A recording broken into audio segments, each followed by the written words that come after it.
Oui, eh bien pour le moment, il est difficile d'établir l'évolution militaire sur le terrain, mais d'après des sources locales, la population est particulièrement éprouvée. Elle subit de nouveau donc bombardements, tirs d'artillerie et de roquettes, car depuis hier, les rebelles qui sont assiégés, donc depuis le 17 juillet, donc dans les quartiers est de la ville qu'ils contrôlent depuis 2012, ont finalement reçu de l'aide, un soutien militaire de la part de leurs alliés.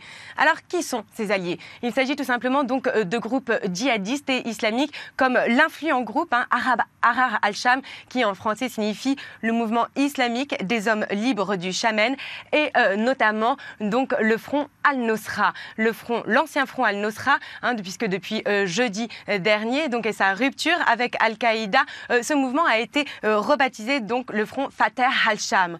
Alors donc leur objectif est clair, il s'agit pour eux donc de réouvrir une voie d'approvisionnement au sud de l'ancienne capitale économique, donc au sud d'Alep, non seulement pour pouvoir apporter de l'aide humanitaire aux combattants rebelles, mais également pour pouvoir évacuer donc les 200 000 civils donc, qui sont pris au piège de la guerre.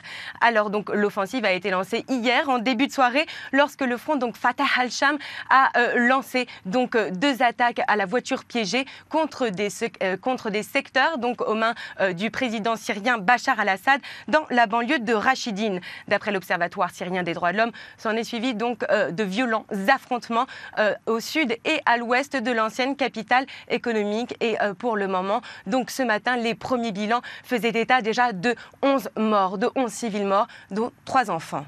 Annie, quelle a été la réaction du côté du régime syrien ? Oui, et bien sans surprise, donc le régime syrien qui est soutenu dans les airs par l'aviation russe et sur le terrain par les combattants du parti chiite libanais, donc de Hezbollah, a répliqué. On l'a bien vu, il y a eu des bombardements très intensifs sur les secteurs rebelles depuis hier soir, malgré, on s'en rappelle, la proposition d'ouverture de corridors humanitaires il y a simplement 4 jours pour permettre donc aux combattants rebelles qui souhaiteraient déposer les armes et notamment donc à la population civile de quitter la ville. D'ailleurs, la télévision publique syrienne a annoncé samedi que des dizaines d'habitants avaient emprunté ces couloirs humanitaires, ce qu'a nié la rébellion, donc dénonçant une campagne mensongère.